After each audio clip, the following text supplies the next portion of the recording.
Ayan guys, mag-vacuum na tayo dito para titikapin natin yung kimono issue. Kasi ilalatag ko siya.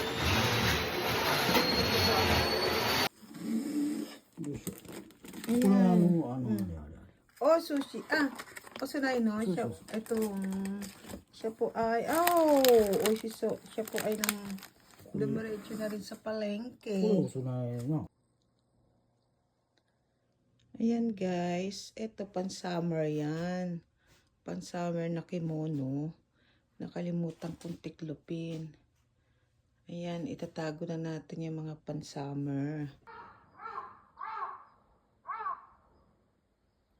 Narinig nyo guys, good morning.